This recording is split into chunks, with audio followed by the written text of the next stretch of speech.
안녕하세요. 김성학 변호사입니다.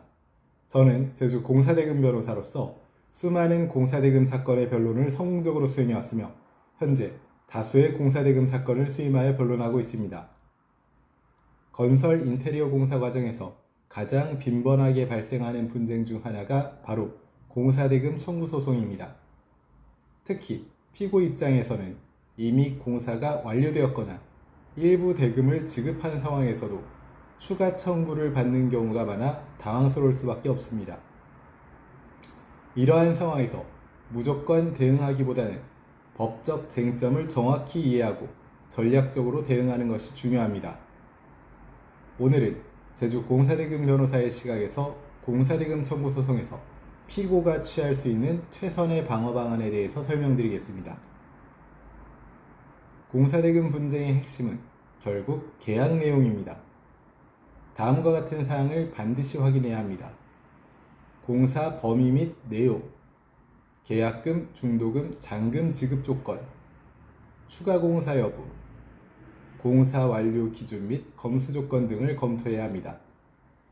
특히 구두계약이나 계약서가 불명확한 경우 상대방이 과다한 공사대금을 주장하는 경우가 많습니다. 따라서 계약서, 견적서, 문자, 이메일 등 모든 자료를 종합적으로 검토해야 합니다. 피고의 가장 핵심적인 방어수단은 다음 두 가지입니다. 첫 번째는 공사가 완전히 이행되지 않은 경우 미이행 부분에 해당하는 금액을 지급할 의무가 없으므로 공사가 완전히 이행되지 않았다면 이 부분을 주장해야 합니다. 두 번째는 공사에 하자가 있는 경우입니다. 공사 결과물에 하자가 존재한다면 다음과 같은 주장이 가능합니다. 하자 보수를 청구하거나 손해배상을 청구하고 공사대금 감액을 주장할 수 있습니다.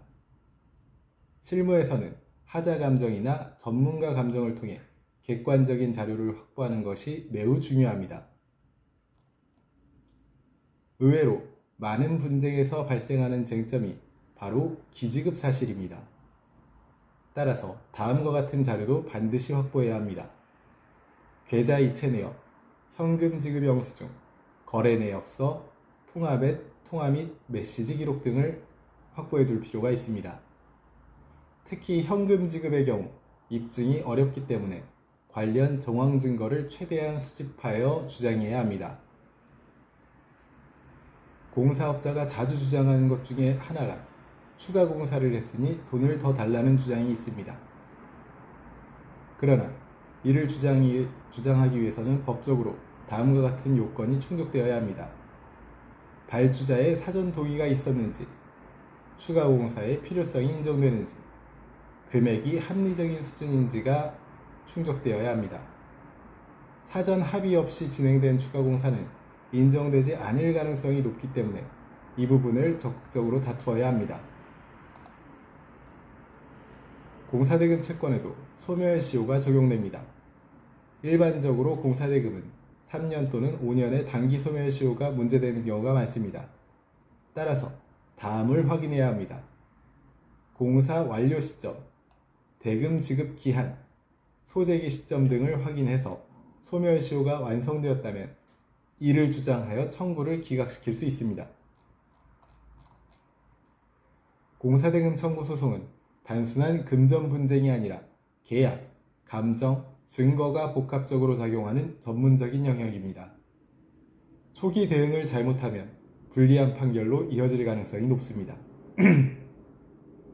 따라서 소송 초기부터 제주 공사대금 변호사와 함께 방어를 준비하는 것이 무엇보다 중요합니다. 현재 공사대금 소송에 대한 법률적 도움이 필요하시다면 언제든지 제주 공사대금 변호사 김성학 법률사무소를 찾아주시면 신속, 정확한 해법을 제시해드리겠습니다. 조금이나마 도움이 됐으면 합니다. 여러분의 권리를 지키고 언제나 신속하고 정확한 해법을 제시해드리는 김성학 변호사입니다. 감사합니다.